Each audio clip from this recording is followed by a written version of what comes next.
Lessons learned from senior year. They try to get you to do a lot of self-discovery at this age. Define yourself in 250 words. Define yourself as someone else would define you in 3 adjectives. Do you have passions? List them here. What about extracurriculars? Soccer, piano, squeezing stress balls. I don't think they count as extra if they're required for relevance. If I was to describe myself in 2 words, they would be screw off, or angsty teenager, or maybe confused, period. Adults like to tell high school seniors that we have our whole lives to figure out what we want to do. But I'm pretty sure that's an invented proverb used to make themselves feel better for not having a successful career. There does seem to be a lot of pigeonholing going on. We are constantly evolving.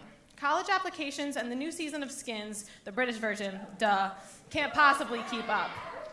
If I've learned one thing from senior year, it's that the consequences of our actions do not define us. But sometimes, life gets a sense of humor. Like, objects in mirror are closer than they appear. I wish I paid attention to that warning before I backed into the garbage can and cracked my car's passenger side mirror. A mistake that will cost me $244. That's 25 hours of working in the basement spoon factory. I have a habit of forgetting to look behind me. My vision is always lost in the middle of next week, or 10 years from now, and I'll have a daughter named Persephone and a personal mechanic with abs like a cheese grater. I need to be back with the fender, readjust my rear view so I can stop hitting trash cans. Eckhart Tolle, the German spiritual guru my mom listens to on tape, has a motto: live in the now.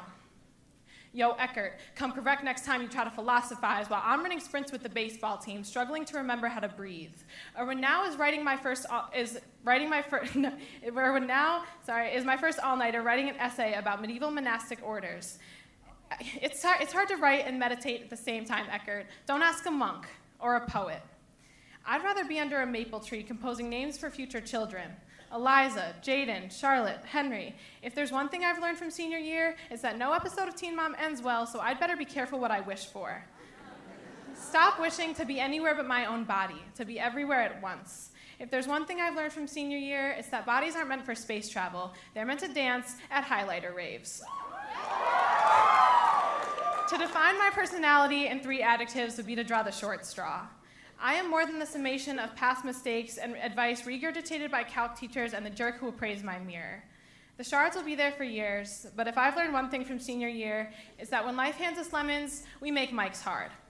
So what I'm trying to say is that I deserve to be accountable to the whole English language, and pipsqueak adjectives are just the freshmen at the bottom of my totem pole.